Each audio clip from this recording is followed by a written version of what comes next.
कर्जमाफी झालीच पाहिजे, झालीच पाहिजे, झालीच पाहिजे. आमची मागणी मान्य करा, नाहीतर खुर्च्या खाली करा. आमच्या मागण्या मान्य करा, नाहीतर खुर्च्या खाली करा. हक्काची नाही कुणाच्या बापाची, अरे कर्जमाफी आमच्या हक्काची नाही कुणाच्या बापाची. अरे कोण म्हणतो देत नाही, घेतल्याशिवाय राहत अरे नाही, कोण म्हणतो देत नाही. घेतल्याशिवाय राहत नाही. शेतकरी एकजुटीचा, विजय असो, स्वाभिमानी शेतकरी संघटनेचा, विजय असो. किसान सभेचा. आणि राज्य सरकारने शेतकरी संघटनांच्या दबावापोटी जी काही कर्जमाफी जाहीर केली, पण या कर्जमाफीमध्ये सरकारचा प्रामाणिकपणा या ठिकाणी दिसून येत नाही. अनेक अटी शर्ती लावून या ठिकाणी अनेक शेतकऱ्यांना या कर्जमाफीपासून वंचित ठेवण्याचं पाप या राज्य सरकारने या ठिकाणी केलेलं आहे.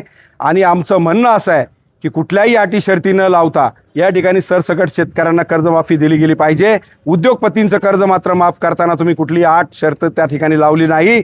आणि कष्ट करणाऱ्या आमच्या शेतकऱ्याला जर तुम्ही अटी शर्ती लावून या ठिकाणी काही शेतकऱ्यांना वंचित ठेवण्याचं पाप जर करणार असाल तर याला आमचा कडाडून विरोध आहे. आणि आमचं राज्य सरकारला या ठिकाणी सांगणं आहे की तुम्ही तातडीनं या तुमच्या निर्णयामध्ये बदल करून सरसकट कर्जमाफी द्या, कुठल्याही अटी शर्ती त्यामध्ये ठेवू नका.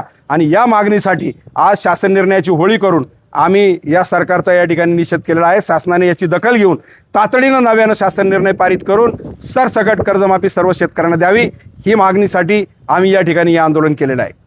संबंध राज्यभरात आज फसव्या कर्जमुक्तीच्या विरोधात शेतकरी रस्त्यावर उतरलेत आणि 2 जूनचा जो शासन निर्णय आहे त्याची होळी रस्त्यावर केली जाते. आमचं स्पष्ट म्हणणं असं आहे की हा जो काही कर्जमुक्तीचा शासन निर्णय काढलाय याच्यातून लाखो शेतकऱ्यांना ज्या कर्जमाफी योजनेपासून वंचित ठेवणारा शासन निर्णय आहे. शासनाने कुठल्याही अटी शर्ती विना सरसकट कर्जमाफी केली पाहिजे, ही आमची सगळ्यांची मागणी आहे.